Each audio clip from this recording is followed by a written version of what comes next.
네, 오늘은요, 이제 호세아서 4장부터 6장 3절의 내용을, 말씀을 전하도록 하겠습니다.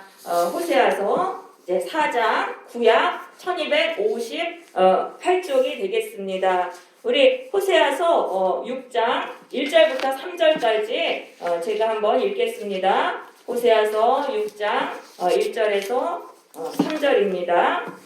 오라 우리가 여호와께로 돌아가자. 여호와께서 우리를 찢으셨으나 도로 낫게 하실 것이요 우리를 치셨으나 싸매어 주실 것임이라. 여호와께서 이틀 후에 우리를 살리시며 셋째 날에 우리를 일으키시리니 우리가 그의 앞에서 살리라. 그러므로 우리가 여호와를 알자. 힘써 여호와를 알자. 그의 나타나심은 새벽빛같이 어김없나니 비와 같이 땅을 적시는 늦은 비와 같이 우리에게 임하시리라 하니라. 아멘.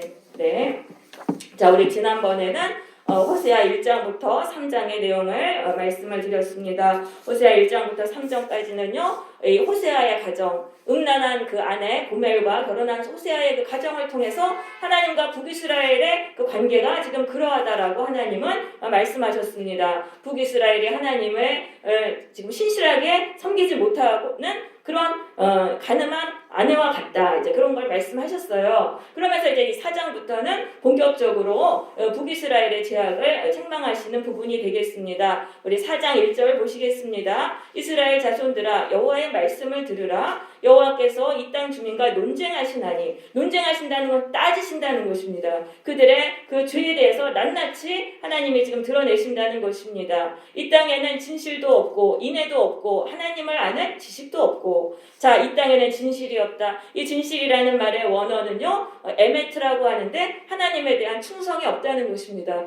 하나님께 믿기로 했으면 하나님께 충성해야 되는데 나한테 불리해지면은 하나님을 배신하는 그러한 것을 바로 말하는 것입니다. 그리고 인애가 없다. 인애라는 말은 히브리어로 헤세드라고 하는데요, 언약을 지키는 신실함을 말하는 것입니다. 하나님께 약속을 했어요. 하나님, 내가 이제 앞으로 이렇게 살겠습니다. 그렇게 약속을 했는데 그 언약을 금방 그냥 어겨버리는 거예요. 내 상황에 따라서, 내 감정에 따라서 그걸 어겨버리고, 그것이 바로 인애가 없다라는 그러한 말씀이죠. 자, 그 세상 사람들도 의리를 지키지 않습니까? 그런데 하나님의 백성들이 하나님에 대해서는 그 의리를 지키지 않고 그렇게 밥 먹듯이 하나님을 배신하는 그런 것을 하나님은 책망하시는 것이죠. 자, 그러면서 하나님을 아는 지식이 없다. 자, 북이스라엘은요 1000년이 넘게 하나님을 섬겼어요. 조상 대대로 하나님을 섬겼는데 하나님을 알지 못했던 거예요. 그냥 부모 때부터, 그 조상 때부터 믿었으니까 그냥 습관적으로 교회에 다닌 거예요. 그러면서 하나님에 대해서 하나도 모르는 거예요. 하나님에 대해서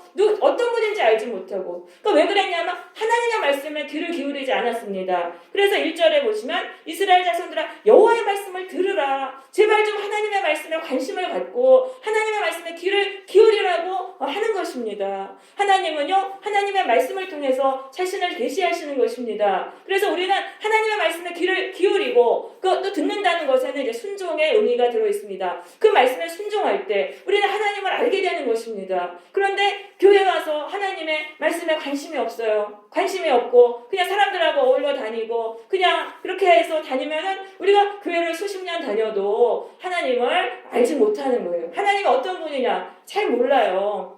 그런 것을 하시는 것이죠. 그러면서 2절에 보시면은 오직 저주와 속임과 살인과 도둑질과 가는 뿐이요 포악하여 피를 뒤따름이라라고 이제 말씀합니다. 자, 이스라엘 백성들에는 있어야 할 게 없고 그 대신 뭐가 있었냐 하면은 온갖 죄악들이 가득했던 것입니다. 그리고 매우 폭력적이고 난폭했습니다. 나에게 잘못한 사람들에게 보복을 했습니다. 그러한 모습들, 아주 악한 모습이었습니다. 그러면 이 사람들은 하나님을 알지 못하니까, 그러니까 하나님을 잘못 생각한 거예요. 그냥 내가 열심히 정성 바치면 복 주시는 그런 우상과 같이 생각한 거예요. 그러니까 하나님이 죄를 심판하시는 분이시라는 걸 잘 알지 못했어요. 그러니까 그냥 막 하나님 말씀 어겨버리는 거예요. 그래 함부로 죄를 지은 거예요. 그래서 이들의 삶에는 죄악이 가득하고 세상 사람들과 똑같이 악하게 되었던 것이죠. 그것뿐 아니라 또 하나님께 이제 내가 앞으로 이렇게 다시는 안 하겠습니다. 언약을 하고는 신실함이 없으니까 또 그걸 밥 먹듯이 어겨버리는 거예요. 그러니까 하나도 변화가 안 되는 거예요. 말씀으로 이게 삶의 변화가 돼야 되는데 하나도 변화가 일어나지 않았다는 것이죠. 자, 그래서 그러니까 이건 뭐예요? 북이스라엘은 하나님의 백성인데 하나님을 전혀 닮지 않았다. 하나님은 정말 충성되시고 신실하시고 그런 분이시잖아요. 하나님을 전혀 닮지 않았다는 그런 말씀이죠. 그래서 우리도 그럴 수 있다는 거예요. 그럼 나는 얼마만큼 하나님을 닮았는가? 내가 하나님의 백성이라면 하나님의 성품이 내 안에 조금이라도 있어야 되는 것입니다. 그런데 그게 전혀 닮지 않았다면은 우리는 그것은 내가 지금 하나님을 잘못 믿고 있다는 것을 말하는 것입니다. 우리의 신앙이 지금 잘못되어 있는 것입니다. 신앙의 기본이 잘못되어 있어요. 그래서 신앙의 기본을 다시 쌓아야 돼요. 우리가 하나님의 말씀을 듣기 위해서, 듣는다는 건 순종의 그 의미가 들어가 있는 거죠. 그러기 위해서 우리는 교회에 다녀야 되는 것입니다. 그냥 교회 와서 습관적으로 교회 다니고 사람들 만나고 이래가지고는 하나님을 알 수가 없고 또 구원을 받을 수가 없는 거예요. 그래서 하나님을 알려는 목적으로 우리는 교회에 와야 되는 것입니다. 그리고 하나님께 내가 이렇게 하겠습니다. 약속한 거는 무슨 일이 있어도 이건 끝까지 하는 거예요. 그 신실함을 지키는 거예요. 하나님과 맺은 언약은 반드시 지키는 그런 신실함이 있어야 됩니다. 이 두 가지의 기본이 돼 있으면은 우리는 하나님을 자꾸 닮아가게 되는 것입니다.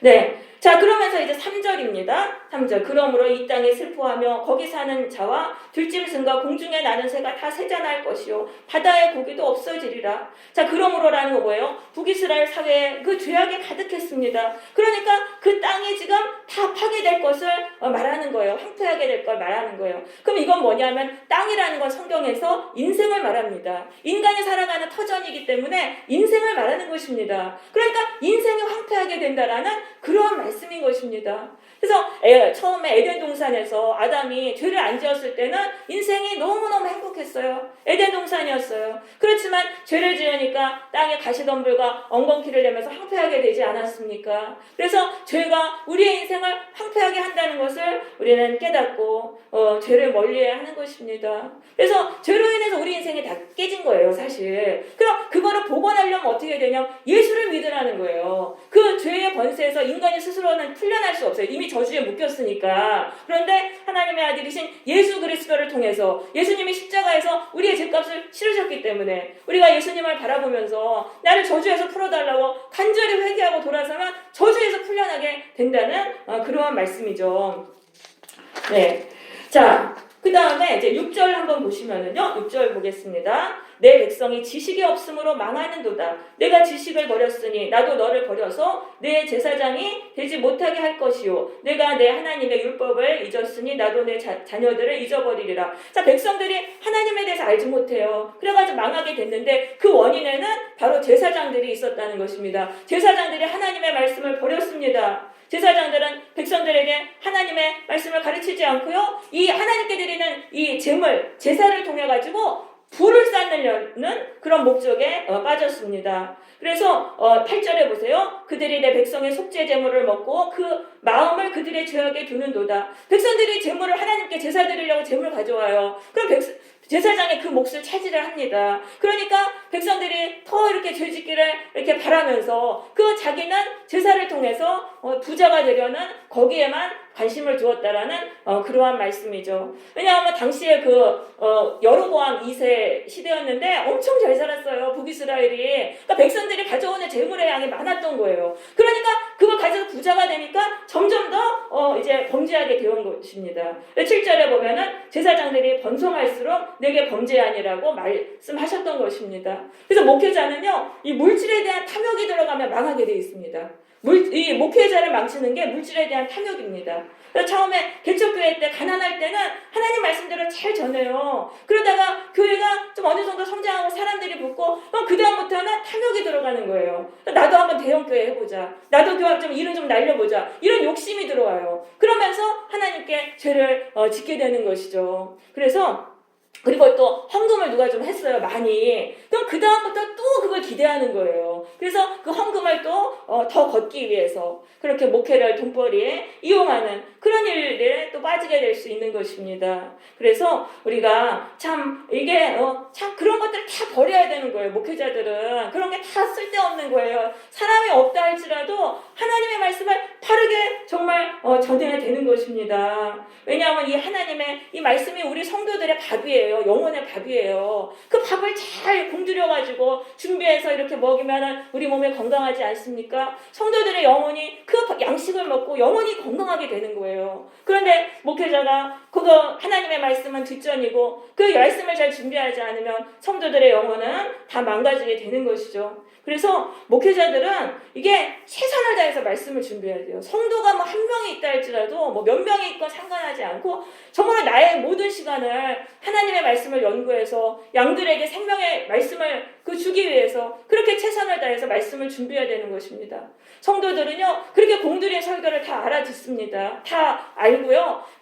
그 목회자가 정말 공들여 준비한 그 설교 그 한 문장을 통해서 인생이 바뀌는 거예요. 그래서 이거를 알고 우리가 하나님의 말씀을 목회자들이 참 여기에다가 목숨을 걸어야 되겠습니다. 목회자나 성도나 가장 중요한 게 하나님의 말씀이죠. 그래서 우리는 하나님의 말씀 중심의 교회를 다녀야 돼요. 하나님의 말씀을 가장 높은 가치에다 두고 그 말씀에 전적으로 몰두하는 그런 교회를 우리는 다녀야 되는 것입니다. 그리고 성도들도요 하나님의 말씀을 많이 묵상해야 돼요. 많이 묵상해야 돼요. 그래야지 우리가 하나님을 알게 되고 하나님을 정말 알면은 우리의 삶이 의로운 삶으로 변화가 되는 것이죠.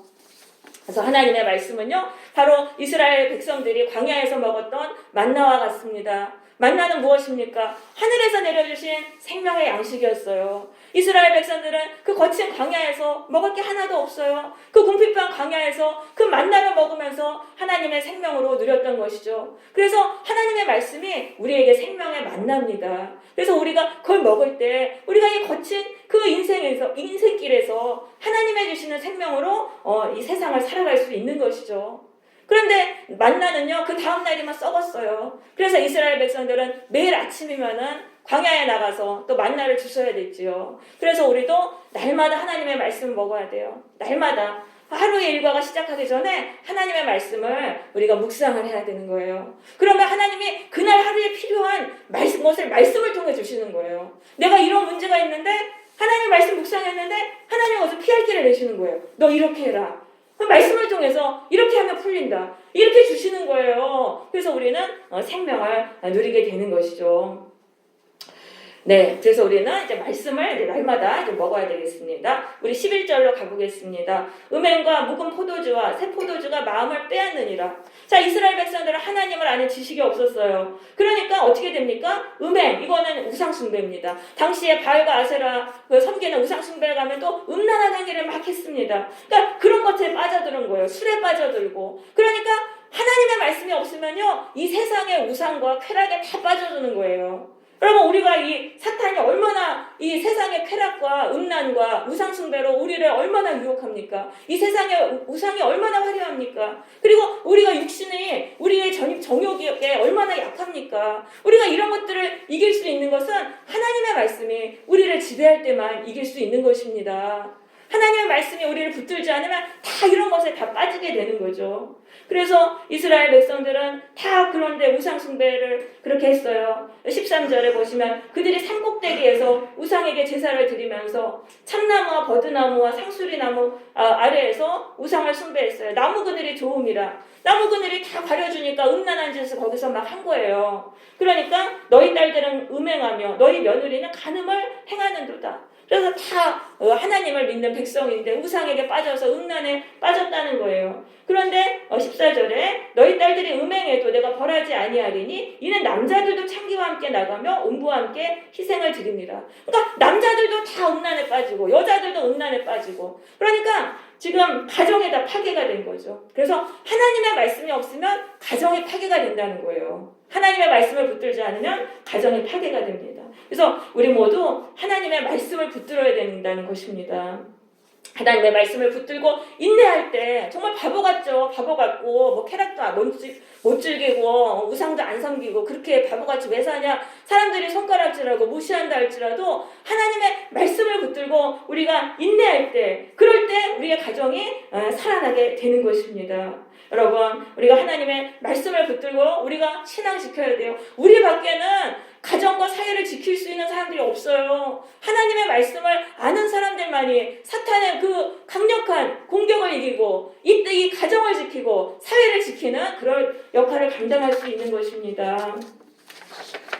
자, 15절입니다. 이스라엘아, 너는 음행하여도 유다는 죄를 범하지 못하게 할 것이라. 자, 북이스라엘은 다 우상숭배로 빠졌지만 유다는 그래도 하나님을 잘 섬겼어요. 그때까지는. 그러니까 유다는 거기에 또 따라가지 말아라. 여러분, 우리 주변 사람들과의 그 교제를 통해서 우리도 다 타락합니다. 왜냐하면 친구 따라 강남 간다는 말이 있잖아요. 우상숭배하는 사람들하고 같이 어울려 다니면 우리도 다 타락하는 거예요. 근데 그러면 안 된다는 거예요. 주변 사람들이 다 타락하고 우상에게 빠져도 나만은 바르게 서야 된다는 거예요. 나는 하나님에 대한 신앙을 지켜야지 내가 살고 내 가정이 살게 되는 것이죠. 그래서 너희는 길갈로 가지 말고 베다웬으로 올라가지 말며 여호와의 사심을 두고 맹세하지 말라. 이 길갈이 우상숭배의 장소입니다. 북이스라엘의 우상숭배하는 장소입니다. 또 베다웬도 우상숭배하는 장소예요. 거기로 가지 말아라. 예, 유다한테 말하는 거죠. 그런데 가가지고 또 거기서 또 기도하지 말라는 거예요. 하나님의 이름으로 또 기도해라.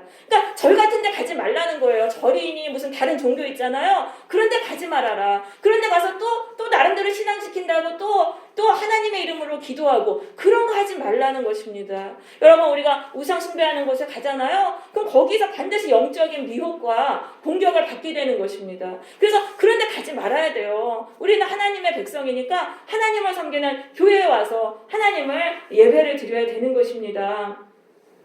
자, 16절입니다. 이스라엘은 완강한 암소처럼 완강하니 자, 이렇게 되어 있습니다. 자, 이 암소가 주인의 말을 안 들을 때 어떻게 합니까? 목에다 힘을 주고 막 버팅기지 않습니까? 그러한 모습을 말하는 것입니다. 그럼 왜 이스라엘이 그렇게 하나님께 불순종했습니까? 17절에 나옵니다. 에브라임이 우상과 연합하였으니 버려두라. 그러니까 이 에브라임이 이제 이스라엘이죠. 북이스라엘이 우상하고 하나가 된 거예요. 우상을 너무나 사랑해서 우상하고 하나가 되니까 우상한테 불순종해야 되니까 하나님께 불순종하는 거예요. 우상에게 순종해야 되니까 하나님께 그렇게 완강하게 불순종한 거예요. 그럼 우리가 왜 하나님께 완악하게 불순종하냐 하면은 내 안에 있는 우상이 있기 때문이에요. 내가 우상을 너무나 열심히 섬기기 때문에 그것을 섬기기 위해서 하나님께 불순종하는 거예요. 그래서 우리는 먼저 내 마음속에 있는 우상을 버려야 돼요. 내 마음속에 세워진 우상을 박살내야지 되는 거예요. 그래야지만 하나님을 섬길 수 있는 거죠. 그러면 나의 우상은 바로 무엇인가? 내가 내 우상을 알아야 되는데 그 내 우상이라는 건 내가 집착하는 거예요. 하나님 외에 나는 이거 없으면 죽어 하는 거 있잖아요. 그렇게 간절히 집착하는 게 내 우상인 거예요. 그래서 그것 때문에 우리는 하나님을 섬길 수가 없어요. 하나님께 순종하지 못하는 거죠. 그래서 그거를 우리는 이제 버려야 되는 거예요. 그래서 우리가 내가 집착한다고 해서 내 인생이 그게 행복해지는 게 아니에요. 집착을 해도 안 되는 거예요.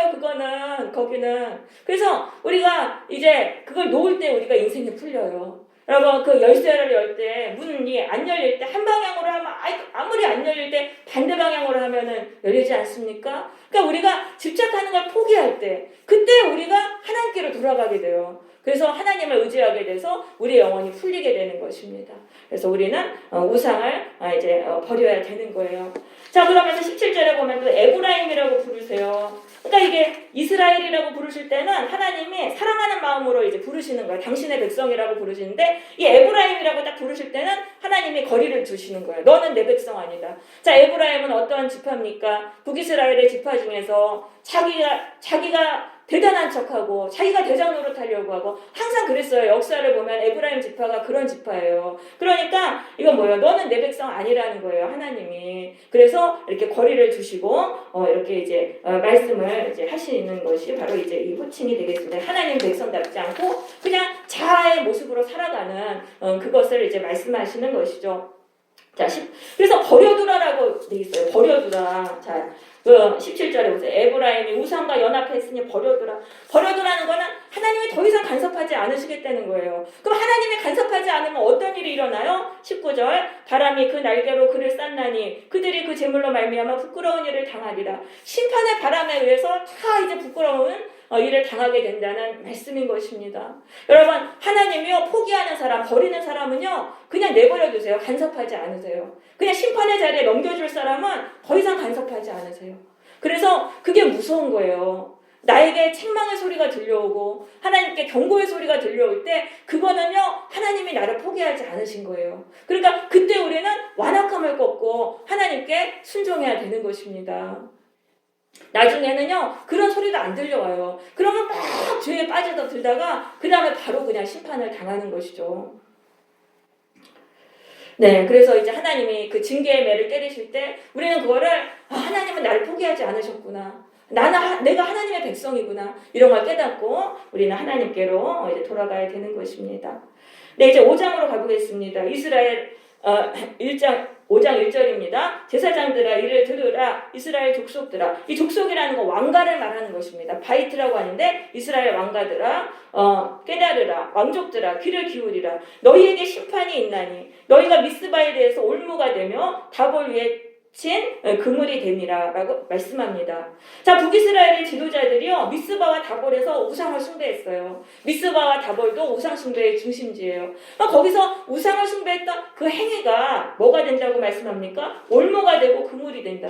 영적으로 이 사람들을 딱 가두는, 결박하는 그런 올무가 됐다는 거예요. 여러분, 우리가 어떤 장소에 가가지고 우상 숭배하는 장소에 가서 우상을 숭배했어요. 그럼 그 행위가 우리의 영혼을 가둬버린다는 거예요. 하나님께 돌아가지 못하도록. 우리가 영적인 결박에 딱 막 묶여가지고, 그래서 어떻게 되냐면요. 자, 여기 3절에 보시면은요, 이렇게 말씀하잖아요. 내가 음행하였고 이스라엘이 더러워졌느니라. 우상하고 딱 우리 영이 결박이 돼요. 우상의 올무에 딱 걸려 들어가지고 우상을 숭배하면서 우리 영혼이 더럽혀져요. 그럼 그 다음에 어떻게 되냐면은요, 하나님께 돌아가지 못하게 돼요. 내 영혼이 더러워졌기 때문에 하나님은 거룩하시니까 부담스러운 거예요. 하나님께로 가는 게 부담스럽고 거부감이 드는 거예요. 그래서 하나님께 돌아가지 못하게 되는 거예요. 그리고 또 음란한 마음이 그 속에 있어 여호와를 알지 못하는 까닭이라. 그리고 우상의 영이 이 안에서 계속 미혹합니다. 계속 미혹하기 때문에 하나님을 알지 못하게 하는 거예요. 그래서 이 우상의 영과 결박당하는 게 굉장히 무서운 것입니다. 우상의 영에 한번 결박당하면은 이게 거기서 내가 빠져나올 수가 없는 거예요. 그리고 하나님을 알려고 해도 알 수가 없는 거예요. 그 안에서 우상의 영이 계속 우리를 결박하고 미혹시키기 때문이죠. 그럼 미스바와 다볼이라는 그 우상숭배의 장소, 거기에 가서 이제 이 사람들이 그렇게 됐는데, 그러면 우리는 또 이게 우리는 이제 그런데 안 가잖아요. 우상 숭배하는데 안 가. 그럼 어떻게 해서 우상에 빠져드냐? TV와 스마트폰 이런 것을 통해 가지고 빠져드는 거예요. 그거 보면서 거기 세상에 잘나고 화려한 사람들 보면서 부럽다 하면서 계속 그냥 너무나 부러워하면서 빠져들어갈 때 거기서 바로 우상 숭배가 일어나는 것이죠. 그 우상의 올무에 딱 거기에 걸리게 되는 거예요. 우상의 올무에 딱 걸리니까 영혼이 더러워지고 하나님에 대한 거부 반응이 들면서 자꾸 미혹돼서 하나님께로 감을 알지 못하게 되는 것이죠. 그래서 우리가 이 미디어를 멀리해야 되는 거예요. 미디어를 멀리하고 하나님의 말씀으로 우리의 영혼을 채워야 돼요. 그리고 우리가 우상의 영하고 결박된 거를 이걸 풀어야 되는데 어떻게 푸냐면 성령의 역사로만 푸는 거예요. 그럼 성령은 어떻게 임해요? 예수의 이름을 부를 때 임하는 거예요. 예수님께 내가 잘못했습니다. 고백하면서 예수님 나를 풀어주세요. 간절히 기도할 때 예수님의 성령을 부어주시죠. 그렇게 해서 성령의 역사로 우리가 우상의 영에서 이제 풀려나게 되는 것입니다. 네, 이제 5절입니다. 이스라엘의 교만이 그 얼굴에 드러났나니 그 죄악으로 말미암아 이스라엘과 에브라임이 넘어지고 유다도 그들과 함께 넘어지리라. 자, 북이스라엘이 그때 엄청 잘 살았어요. 그러니까 교만해졌어요. 그 교만이 막 쌓이다 못해 얼굴까지 다 드러났어요. 그래서 이 사람들이 어떤 걸 했냐면 북이스라엘이 남유다를 공격을 한 거예요. 수리아하고 같이 편을 먹고 남유다를 공격했어요. 그러니까 교만해가지고 나보다 이제 교만해지면은 주변에 있는 힘없는 사람을 공격하게 되는 거예요. 교만해지면 내가 잘났다고 이렇게 하면서 주변에 힘없는 사람을 막 공격을 하고 괴롭히고 갑질을 하고 그런 것을 지금 말하는 것이죠. 그렇게 되면 하나님이 그들을 이제 떠나십니다. 6절입니다. 그들이 양떼와 소떼를 끌고 여호와를 찾으러 갈지라도 만나지 못할 것은 이미 그들에게서 떠나셨습니다. 그러니까 교만해가지고 주변 사람한테 갑질하고 공격하고 그러는 사람들은 하나님을 떠나시는 거예요. 아무리 교회를 열심히 다니고 아무리 헌금을 많이 한다고 해도 하나님을 만날 수 없는 거예요. 그래서 우리는 교만을 버려야 돼요. 내가 하나님 앞에 참으로 부족한 자라는 걸 깨닫고 겸손해야 되고 내 주변의 사람들을 귀하게 대할 수 있어야 됩니다. 교만하니까 주변 사람들 못 살게 굳은 거예요. 식구들 괴롭히고 주변 사람들 못 살게 괴롭히니까 다 교만하기 때문이에요. 겸손하면은요 주변의 사람들을 공격하지 않습니다. 그리고 사랑하고 섬겨주는 거예요. 어떻게 하면 저 사람을 섬길까 이런 마음이 드는 거예요. 그래서 우리는 날마다 교만한 마음을 우리는 버려야 되겠습니다. 7절입니다. 그들이 여호와께 정조를 지키지 아니하고 사생자를 낳았으니 그러므로 세 달이 그들과 그 기업을 함께 삼키리라. 이 사생아는 뭡니까? 교만해가지고 남유다를 공격한 것이죠. 이런 것은 하나님의 백성으로서는 결코 가질 수 없는 태도입니다. 그런 일을 했기 때문에 이제 하나님께 심판을 받을 것을 말씀하시는 것입니다. 세 달이 그들을 삼키리라. 자, 세 달은 인생이 새로운 분기점을 말하는 것입니다. 책에서도요, 새로운 장이 되면은 그 내용이 또 달라지게 돼 있어요. 그러니까 하나님이 심판을 내리셔서 그때부터는 아주 인생이 이제 저주 속으로 들어가게 된다라는 것을 말씀하는 것이죠. 자, 이제 6장으로 가보겠습니다. 6장 1절에서는 이제 호세아 선지자가 백성들에게 하나님께 돌아갈 것을 권유합니다. 1절입니다. 오라 우리가 여호와께로 돌아가자. 여호와께서 우리를 찢으셨으나 도로 낫게 하실 것이요 우리를 치셨으나 싸매어 주실 것임이라. 자, 우리가 지금 북이스라엘이 고통당하고 이런 거는 하나님이 그들을 치셨기 때문이에요. 왜 치셨어요? 하나님께 돌아오라고. 그러니까 하나님께로 돌아가면은 낫게 된다. 하나님이 고쳐주신다. 그래서 우리가 우상 버리고 하나님께로 돌아가잖아요. 그럼 우리의 영혼에 치유가 일어나요. 그리고 우리 인생도 풀리게 돼 있어요. 그래서 우상을 버리고 하나님께로 가야 돼요. 그리고 우리가 이렇게 고통당하고 우리 영혼이 상처를 받고 찢어진 거는요. 하나님께로 가야지만 풀려요. 하나님이 찢으셨기 때문에 하나님께로 돌아가야지만 풀리는 거예요. 다른 방법으로는 우리의 영혼이 치유를 받을 수가 없는 것입니다.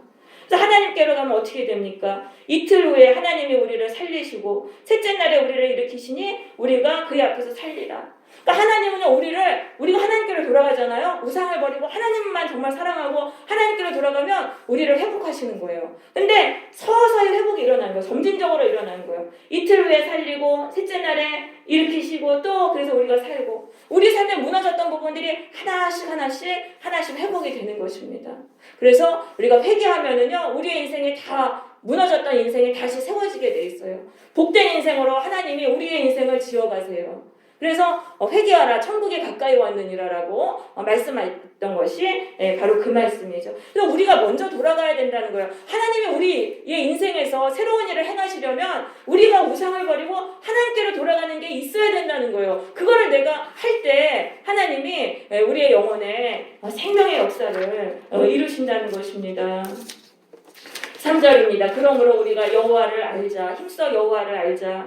그의 나타나심은 새벽끝같이 어김없다. 여러분 하나님을 정말 알기 위해서 교회를 다니세요. 내가 올 한 해는 진짜 내가 하나님을 알아봐야 되겠다. 종교행위 하는 거 하지 말고 교회에 와서 사람들 만나고 그러려고 하지 말고 하나님을 정말 내가 알아봐야겠다는 그런 마음으로 교회를 우리가 다니잖아요. 그리고 하나님을 알기 위해서 내 인생을 살면 하나님을 만나게 되는 거예요. 살아계신 하나님을 만나요. 그럼 하나님을 만나면 어떻게 되냐면 하나님의 나타나심은 새벽빛 같은 거예요. 인생의 어둠을 싹 없애주시는 거예요. 그럼 내가 하나님을 만났다는 걸 어떻게 알 수 있어요? 내 인생에 어둠이 떠났어요. 하나님이 찾아오시면은 하나님의 빛으로 우리의 인생이 살아나고 하나님의 생명으로 우리의 인생이 살아나게 되는 것입니다. 그래서 우리가 하나님을 만나야 돼요. 날마다 하나님의 말씀을 깊이 듣고 묵상해서 하나님을 만나야 돼요. 자, 그러면은요 어떻게 그럼 우리 인생의 같이 빛의 인생으로 변화되냐면요 하나님의 말씀을 자꾸 듣잖아요. 그러면은 나의 생각에 변화가 일어나는 거예요. 하나님의 안목으로 나의 문제를 보게 되는 거예요. 하나님의 그 안목과 지혜로 나의 인생을 보게 돼요. 내 생각이 커지는 거예요. 그러니까 내 인생에 길이 없다고 생각했는데 길이 보이는 거예요. 거기서. 그래서 그 길이 보이고 하나님이 자꾸 지혜를 주시니까 거기서 또 길이 열려가지고 우리의 인생이 환한 빛으로 밝아지게 되는 것이죠. 그리고 하나님은요 땅을 적시는 늦은 비와 같이 우리에게 임하시는 하신다. 그래서 땅을 적시는 늦은 비는 때에 맞는 은혜를 말하는 것입니다. 하나님은요, 우리가 말씀을 묵상할 때, 하나님께 말씀 앞으로 갈 때 때에 맞는 말씀을 주시는 거예요. 나에게 꼭 필요한 말씀을 주셔서 그 말씀을 통해서 우리의 삶을 구원해 가시는 것입니다. 그래서 우리가 하나님께로 돌아가야 돼요. 우리가 날마다 하나님께로 돌아가서 말씀을 묵상하고 하나님을 힘써 알려고 할 때 우리의 삶에 구원이 임하게 되는 것입니다. 여러분, 내 인생에 아무런 소망이 없다고 그렇게 생각되신다 할지라도 바로 이때 하나님께로 돌아가면 생명의 역사가 일어납니다. 우리의 인생에 새로운 일을 하나님이 하십니다. 네, 그래서 이제 우리 오늘 한 해는 하나님을 힘써 알기 위해서 참으로 최선을 다하시기를 바랍니다. 형식적인 종교생활 다 버리고 참으로 하나님을 전심으로 알기 위해서 힘쓰는 그런 한 해가 되시기를 바랍니다. 그래서 하나님이 주시는 생명으로 살아나는 은혜를 체험하게 되시기를 바랍니다. 아멘.